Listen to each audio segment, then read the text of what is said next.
Welcome to a very special edition of Always Wondered. Well, as you can probably tell from our intro, it is spooky season. And since this episode will be premiering just several days before Halloween, we thought it would be fun to devote an entire episode to exploring some of the weird customs and traditions associated with this spine-tingling holiday. For instance, have you always wondered why Halloween is on October 31st?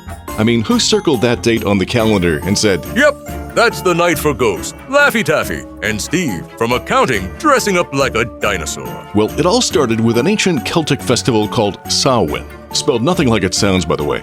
It was kind of like their New Year's Eve, the end of the summer and harvest season, and the beginning of the dark, cold winter. And on that night, they believed that the boundary between the living and the dead became a bit leaky. So those ancient Celts would ward off evil spirits by dressing in animal skins, lighting bonfires, and even appeasing the spirits by leaving offerings of food. Skittles? And more like turnips and potatoes. Oh. Well, several centuries passed, and the church decided they wanted in on the action. So they rebranded the holiday. This is true, but we did draw the line at blessing the Reese's peanut butter cups. All Saints' Day was moved from the spring to November 1st. That made October 31st All Hallows' Eve. And eventually the religious practices of the church and the Celtic superstitions all kind of got smooshed together into Halloween. Then in the 1800s, Irish immigrants brought those traditions to America. Yes, we brought you costumes and ghost stories and this giant bag of candy corn. We're just not sure if it's food or packing material. And since Americans love to supersize everything, over the years, Halloween blew up bigger than that inflatable skeleton on your neighbor's front lawn. When you see that 100-foot extension cord stretching across Frank's driveway, you know that it's finally Halloween. So gather up your trick-or-treat bag, because we are about to fill it with all kinds of strange Halloween curiosities on the podcast that answers some of the questions you've always wondered about.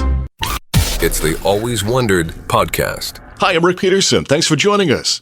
Halloween is a time to play dress up.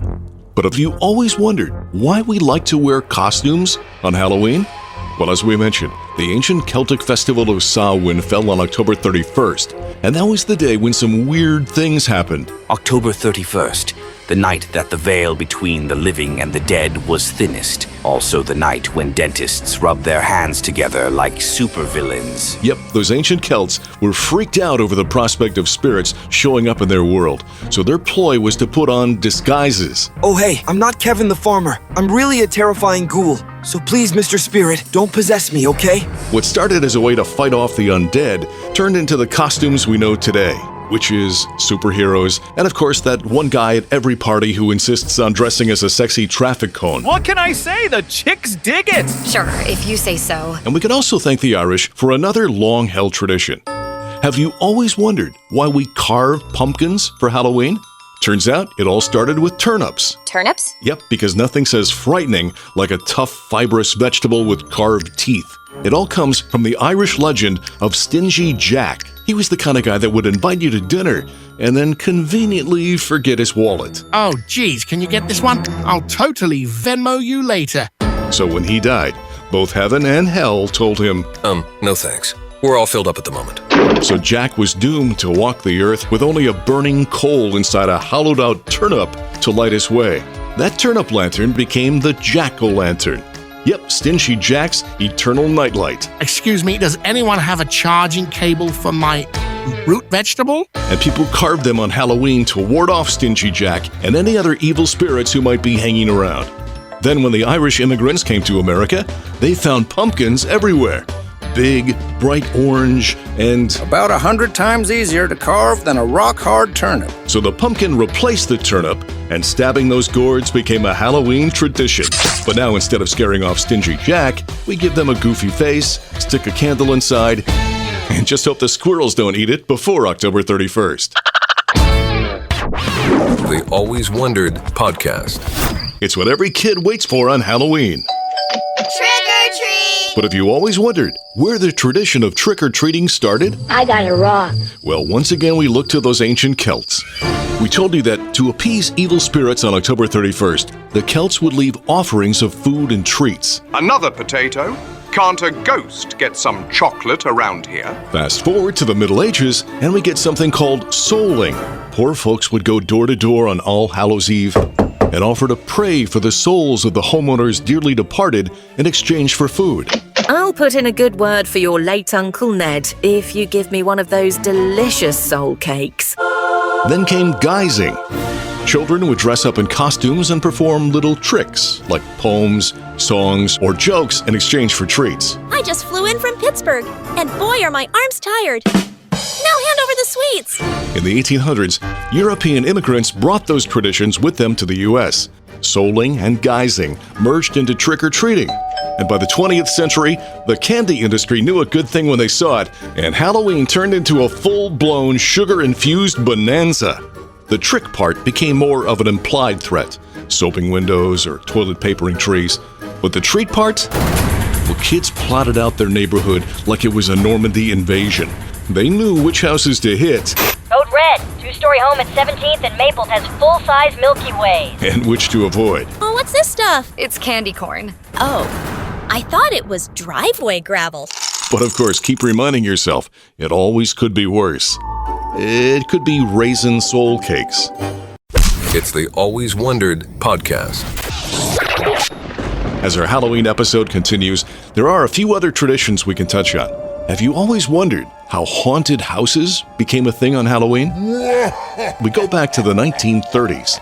During the Great Depression, kids were running wild on Halloween night, pulling pranks like tipping over outhouses and putting wagons on rooftops. It was basically The Purge, 1932. So communities started organizing homemade haunted houses to distract the kids from mischief. And haunted houses went pro in the 60s with Disneyland's famous Haunted Mansion. Welcome, foolish mortals. And that started the ball rolling. And now theme parks, warehouses, barns, even abandoned shopping malls have been turned into creepy haunted attractions where people pay good money to scream as a teenager in a rubber mask chases you with a chainsaw. Sorry, dude, for the jump scare. My mom's picking me up at 10. And here's a bonus Halloween tradition. Have you always wondered how bobbing for apples got started? It seems like the lowest budget party game ever. Okay, kids, stick your head in this bucket and try not to drown. But in Old England, it was actually a form of romantic fortune-telling. Each apple represented a potential lover. If you bit into one, you would supposedly marry that person. Oh, Harold, you got my apple. I guess we're engaged. But I just wanted a snack. Today, it's less about predicting marriage and more about spitting water all over the carpet. Okay, one more. Have you always wondered why black cats get such a bad rap on Halloween? Well, back in the Middle Ages, black cats became associated with witches. In fact, some believed witches actually turned into black cats in order to sneak around undetected.